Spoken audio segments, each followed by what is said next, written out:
ନବରାତ୍ରି। ନବରାତ୍ରି ଏକ ହିନ୍ଦୁ ପର୍ବ ଅଟେ। ନବରାତ୍ରି ଏକ ସଂସ୍କୃତ ଶବ୍ଦ ଅଟେ ଯାହାର ଅର୍ଥ ହେଉଛି 9 ରାତି। ଏହି 9 ରାତି ଏବଂ 10 ଦିନ ମଧ୍ୟରେ ଶକ୍ତି ବା ଦେବୀଙ୍କର 9 ରୂପର ପୂଜା କରାଯାଏ। ଦଶମ ଦିନ ଦଶହରା ନାମରେ ପ୍ରସିଦ୍ଧ ଅଟେ। ନବରାତ୍ରି ବର୍ଷରେ 4 ଥର ଆସିଥାଏ। ପୌଷ, ଚୈତ୍ର, ଆଷାଢ଼, ଅଶ୍ୱିନ ପ୍ରତିପଦା ଠାରୁ ନବମୀ ପର୍ଯ୍ୟନ୍ତ ପାଳନ କରାଯାଏ। ନବରାତ୍ରିର 9 ରାତିରେ 3 ଦେବୀ ମହାଲକ୍ଷ୍ମୀ, ମହାସରସ୍ୱତୀ ଏବଂ ଦୁର୍ଗାଙ୍କର 9 ସ୍ୱରୂପର ପୂଜା ହୋଇଥାଏ, ଯାହାକୁ ନବଦୁର୍ଗା ବୋଲି କୁହାଯାଏ। ଏହି 9 ରାତି ଏବଂ 10 ଦିନ ମଧ୍ୟରେ ଶକ୍ତି ବା ଦେବୀଙ୍କର 9 ରୂପର ପୂଜା କରାଯାଏ। ଦୁର୍ଗାଙ୍କର ଅର୍ଥ ଜୀବନର ଦୁଃଖକୁ ଦୂର କରୁଥିବା ଅଟେ। ନବରାତ୍ରିର ଏକ ଗୁରୁତ୍ୱପୂର୍ଣ୍ଣ ପ୍ରମୁଖ ପର୍ବ ଅଟେ, ଯାହାକୁ ସମଗ୍ର ଭାରତରେ ମହାନ ଉତ୍ସାହ ସହିତ ପାଳନ କରାଯାଏ। 9 ଦେବୀମାନେ ହେଲେ ଶୈଳପୁତ୍ରୀ, ଏହାର ଅର୍ଥ ପାହାଡ଼ର ଝିଅ। ବ୍ରହ୍ମଚାରିଣୀ, ଏହାର ଅର୍ଥ ବ୍ରହ୍ମଚାରିଣୀ। ଚନ୍ଦ୍ରଘଣ୍ଟା, ଏହାର ଅର୍ଥ ଚନ୍ଦ୍ର ପରି ଚମକୁଥିବା। କୁଷ୍ମାଣ୍ଡା, ଏହାର ଅର୍ଥ ସମଗ୍ର ଜଗତ ତାଙ୍କ ପାଦରେ ଅଛି। ସ୍କନ୍ଦମାତା, ଏହାର ଅର୍ଥ କାର୍ତ୍ତିକ ସ୍ୱାମୀଙ୍କ ମାତା। କାତ୍ୟାୟନୀ, ଏହାର ଅର୍ଥ କାତ୍ୟାୟନ ଆଶ୍ରମରେ ଜନ୍ମିତ। କାଳରାତ୍ରି, ଏହାର ଅର୍ଥ କାଳର ବିନାଶକାରୀ। ମହାଗୌରୀ, ଏହାର ଅର୍ଥ ଧଳା ରଙ୍ଗର ମାତା। ସିଦ୍ଧିଦାତ୍ରୀ, ଏହାର ଅର୍ଥ ସମସ୍ତ ସିଦ୍ଧି ପ୍ରଦାନ କରୁଥିବା।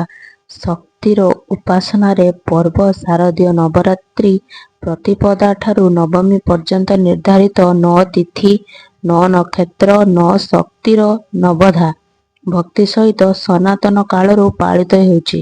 ସର୍ବପ୍ରଥମେ ଶ୍ରୀରାମଚନ୍ଦ୍ରଜୀ ଏହି ଶାରଦୀୟ ନବରାତ୍ରି ପୂଜା ସମୁଦ୍ର କୂଳରେ ଆରମ୍ଭ କରିଥିଲେ ଏବଂ ତାପରେ ଦଶମ ଦିନ ଲଙ୍କା ବିଜୟ ପାଇଁ ଯାତ୍ରା କରି ବିଜୟ ପ୍ରାପ୍ତ କରିଥିଲେ।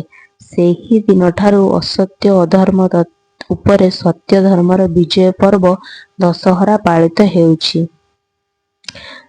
ଆଦିଶକ୍ତିର ପ୍ରତ୍ୟେକ ରୂପର ନବରାତ୍ରିର 9 ଦିନରେ କ୍ରମାଗତ ଭାବରେ ଅଲଗା ଅଲଗା ପୂଜା କରାଯାଏ।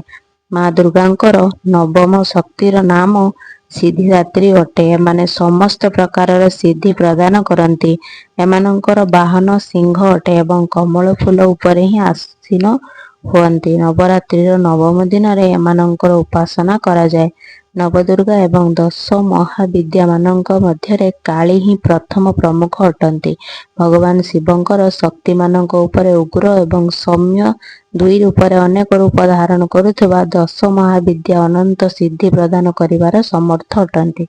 ଦଶମ ସ୍ଥାନରେ କମଳା ବୈଷ୍ଣବୀ ଶକ୍ତି ଅଛନ୍ତି, ଯିଏ ପ୍ରାକୃତିକ ସମ୍ପତ୍ତିର ଅଧିଷ୍ଠାତ୍ରୀ ଦେବୀ ଲକ୍ଷ୍ମୀ ଅଟନ୍ତି। ଦେବତା, ମାନବ, ଦାନବ ସମସ୍ତେ ଏମାନଙ୍କ କୃପା ବିନା ଅସମର୍ଥ ଅଟନ୍ତି। ତେଣୁ ଆଗମ ନିଗମ ଉଭୟରେ ଏମାନଙ୍କର ଉପାସନା ସମାନ ରୂପରେ ବର୍ଣ୍ଣିତ ଅଛି। ସମସ୍ତ ଦେବତା, ରାକ୍ଷସୀ, ମନୁଷ୍ୟ, ଗନ୍ଧର୍ବ ଏମାନଙ୍କର କୃପା ପ୍ରସାଦ ପାଇଁ ଲାଳାୟିତ ରୁହନ୍ତି। ନବରାତ୍ରି ଭାରତର ବିଭିନ୍ନ ଜାଗାରେ ଅଲଗା ଅଲଗା ଢଙ୍ଗରେ ପାଳନ କରାଯାଏ। ଗୁଜରାଟରେ ଏହି ପର୍ବ ବଡ଼ ପରିମାଣରେ ପାଳନ କରାଯାଏ। ଗୁଜରାଟରେ ନବରାତ୍ରି ସମାରୋହ ଦାଣ୍ଡିଆ ଏବଂ ଗରବାରେ ରୂପରେ ଜଣାପଡ଼େ। ଏହା ପୁରା ରାତି ସାରା ଚାଲେ। ଦାଣ୍ଡିଆର ଅନୁଭବ ବହୁତ ଅସାଧାରଣ ଅଟେ।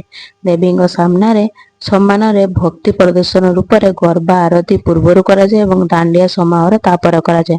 ପଶ୍ଚିମବଙ୍ଗ ରାଜ୍ୟରେ ବଙ୍ଗାଳୀମାନଙ୍କର ମୁଖ୍ୟ ପର୍ବ ମଧ୍ୟରେ ଦୁର୍ଗା ପୂଜା ବଙ୍ଗାଳୀ କ୍ୟାଲେଣ୍ଡରରେ ସବୁଠାରୁ ଅଳଙ୍କୃତ ରୂପରେ ଉଭା ହୋଇଛି। ଏହି ଅଦ୍ଭୁତ ଉତ୍ସବର ସମାରୋହ ଦକ୍ଷିଣ ମହୀଶୂରର ରାଜଶ୍ରୀ କ୍ୱାର୍ଟରକୁ ପୁରା ମାସ ପ୍ରକାଶିତ କରି ପାଳନ କରାଯାଏ।